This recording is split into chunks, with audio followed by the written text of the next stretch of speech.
서칭연산 또는 연산은 수가 가지는 중요한 성질인데요. 수의 성질인 연산은 교환법칙, 결합법칙, 분배법칙이 성립합니다. 또한 수의 세계에서는 같은 덧셈 또는 뺄셈이더라도 구체적인 장면에 들어가면 약간씩 차이가 있습니다. 따라서 5 더하기 2는 7이 된다와 같은 결과론적인 숫자만 생각하는 것에 국한하지 말고 수세기 활동이 4가지 연산으로 이어지는 과정이 되는 상황을 살펴볼 필요가 있습니다. 상황에 따라 식을 잘 적용하는 능력을 키우면 문장제 문제를 비교적 쉽게 해결할 수 있고, 더 나아가 분수, 소수, 정수 등의 사칙 계산을 연결하여 이해할 수 있습니다. 실제로 초등학교 수학 교과서에서 덧셈과 뺄셈이 적용되는 상황에 대해서는 1학년 1학기 3단원에 실려 있고, 곱셈에 대한 상황에 대한 설명 후 식으로 나타내는 방법에 대해서는 2학년 1학기 6단원에 실려 있습니다. 나눗셈에 대한 상황에 대한 식은 3학년 1학기 3단원에 실려 있습니다. 초등학교 과정에서 수와 연산 영역은 가장 높은 비중을 차지하고, 특히 수와 연산에 관한 개념과 기능은 초등학교 저학년에서 필수적으로 다루어야 할 중요한 내용입니다. 그 중에서 연산과 관련하여 덧셈과 뺄셈이 대부분을 차지합니다. 그럼 지금부터 덧셈식과 뺄셈식이 적용되는 상황에 대해 말씀드리겠습니다. 늘어나거나 덧붙여진 결과를 헤아리는 것은 더하는 셈이라 합니다. 더하는 셈은 그 줄임말인 덧셈이라는 용어로 발전하였습니다. 예전에 제가 이산량과 연속량에 대해서 말씀드린 적이 있는데요. 덧셈도 이산량과 연속량의 덧셈 상황으로 구분하여 말씀드리겠습니다. 먼저 이산량은 학교 수학에서 대표적으로 자연수 또는 정수를 들 수 있고, 연속량은 실수를 들 수 있습니다. 자연수에서의 덧셈 상황은 기수에서의 덧셈과 서수에서의 덧셈 상황으로 구분할 수 있습니다. 기수는 마지막 수를 전체 양으로 보는 것으로, 기수에서의 덧셈은 합병, 다시 말해 합하는 상황이 됩니다. 예를 들어 책장에 소설책 5권과 만화책 3권이 꽂혀 있다. 책장에는 모두 몇 권의 책이 있는가? 라는 문제를 생각해 보면은 이를 식으로 나타냈을 때 5 더하기 3은 8로 나타낼 수 있고, 이 식의 의미는 5권과 3권을 합하면 8권이 되는 것입니다. 서수에서의 덧셈 상황은 순서를 고려한 상황으로 첨가 또는 추가, 다시 말해 더하는 상황이 됩니다. 예를 들어 2리터가 들어있는 물에 1리터를 더 부었다. 물은 모두 몇 리터인가? 라는 문제를 생각해 봅시다. 이를 식으로 나타내면 2 더하기 1은 3으로 나타낼 수 있고, 이 식의 의미는 2리터에서 1리터를 더하면 또는 추가하면 3리터가 되는 것입니다. 초등학교 1학년 1학기 3단원에서는 이 2가지의 덧셈 상황에 대해서 배웁니다. 같은 덧셈식이더라도 상황에 따라 의미가 달라질 수 있음을 우리 아이들이 충분히 숙지할 필요가 있습니다. 다음으로는 양에서의 덧셈물을 말씀드리겠습니다.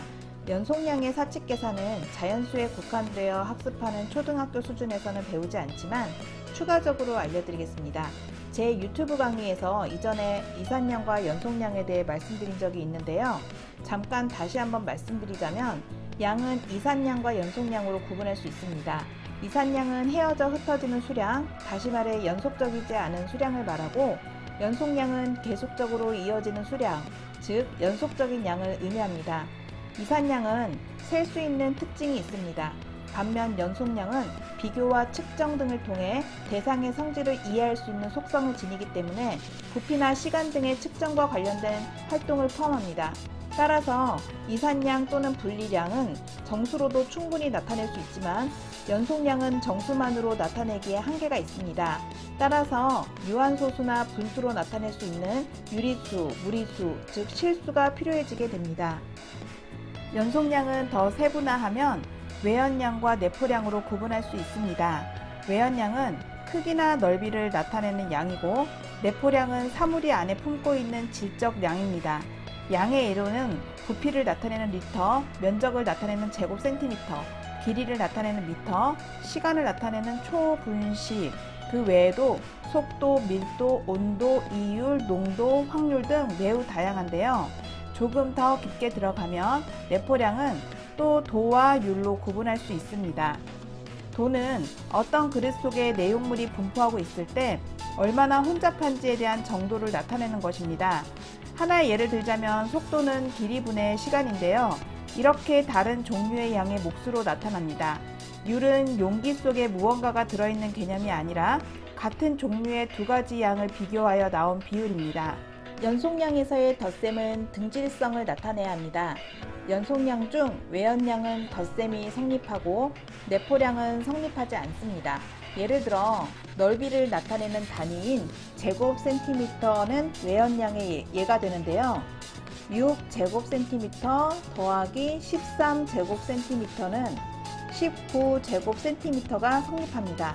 반면 온도를 나타내는 도씨 이것은 내포량의 대표적인 예가 되는데요. 예를 들어서 20도씨의 물 1리터에 30도씨의 물 1리터를 더 부으면 50도씨의 물이 되지 않습니다. 이를 정리하면 자연수 또는 정수에서 덧셈이 적용되는 상황은 합병과 첨가 상황이 있고, 양에서는 덧셈식이 적용되는 것은 외연량이며 내포량은 덧셈이 성립하지 않습니다. 두 번째로 빼기에 대한 상황에 대해 말씀드리겠습니다. 빼기도 더하기와 같은 맥락으로 설명이 가능하기 때문에 빼기는 자연수 또는 정수에서의 상황에 대해서만 언급하겠습니다. 다음 두 개의 문제를 먼저 보겠습니다. 첫 번째, 교실에 6명의 학생이 있고 그중 여자는 3명이다. 남자는 몇 명인가? 두 번째, 사과 7개와 귤 5개가 있다. 사과는 귤보다 몇 개 더 많은가? 첫 번째 문제는 6명의 학생에서 3명을 빼 남은 수를 구하는 것입니다. 이 문제는 전체의 수에서 주어진 수를 제거하는 제거 모델을 이용하는 기수에서의 뺄셈 상황인데요. 기수에서의 뺄셈은 제거하다, 덜어내다, 여집합, 나머지 또는 구잔이라는 말로도 사용할 수 있습니다. 구잔이라는 것은 원래 있던 것에서 얼마의 양이 없어지고 남은 양을 나타내는 것입니다. 두 번째 문제는 1:1 대응과 구잔을 조합한 뺄셈입니다. 이는 서로 다른 두 개의 대상을 비교하여 그 차이를 구하는 문제로 이러한 뺄셈 상황을 비교 또는 구차라고도 합니다. 구차란 두 양의 차이가 얼마인지 알려주는 것입니다. 이 문제는 덧셈에 합하는 상황, 즉 합병과 유사한 유형으로 두 양 사이의 관계를 알아보는 데 초점을 둡니다.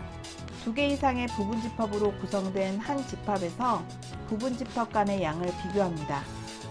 구차를 가르치는 방법은 사과와 귤을 1:1 대응시킨 후 귤과 대응한 사과를 전체 사과 개수에서 뺍니다. 만약 첫 번째 문제 유형이었던 구잔만 배우면 사과에서 귤을 뺄 수가 없어요 라는 반응이 나올 수 있습니다. 따라서 구잔을 가르친 후 구차를 가르칩니다. 이외에도 서수에서의 뺄셈, 거꾸로 세기, 덧셈식의 역을 이용한 뺄셈 상황이 있습니다. 서수에서의 뺄셈은 덜어내다, 빼내다와 같은 동치 상황입니다.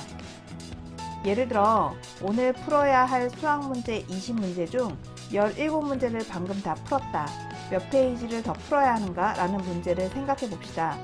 이를 식으로 나타내면 20 빼기 17은 3으로 나타낼 수 있고, 이 식의 의미는 20문제에서 17문제를 빼면 3문제가 되는 것입니다. 거꾸로 세기를 이용한 문제의 예는 다음과 같습니다. 오늘 기온은 어제보다 2도 떨어졌다. 어제 기온이 11도였다면 오늘 기온은 몇 도인가? 엘리베이터가 7층에서 출발하여 4층을 내려갔다. 현재 몇 층에 서 있는가? 덧셈식의 역을 이용한 문제의 예는 다음과 같습니다. 2살짜리 동생이 9살이 되려면 몇 해가 지나야 하는가? 이를 식으로 나타내면 2 더하기 네모는 9로 나타낼 수 있습니다. 즉 구하는 식은 네모는 9 빼기 2가 됩니다.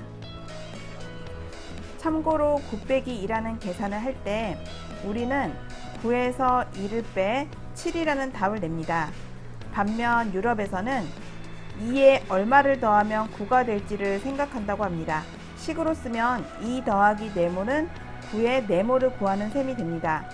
뺄 숫자에 얼마를 더하면 빼기 전 숫자가 되는가? 바로 7이다. 이런 식입니다. 그러나 이것은 본격적인 뺄셈이라 할 수 없습니다. 뺄셈식이 적용되는 상황은 기수에서의 뺄셈, 즉 나머지 구잔 상황, 비교 구차 상황, 서수에서의 뺄셈 또는 덜어내는 동치 상황, 거꾸로 세기를 이용한 상황, 덧셈식의 역을 이용한 뺄셈 상황이 있습니다. 초등학교 1학년 1학기 3단원에서 언급하고 있는 뺄셈식이 적용되는 상황은 첫 번째와 두 번째입니다. 그러나 세 번째, 네 번째, 다섯 번째와 같은 상황에 대해서도 같이 이야기를 하고 식으로 나타내어 본다면 아이들의 사고 확장에도 도움이 될 것입니다. 이번 시간은 여기서 마치겠습니다. 감사합니다.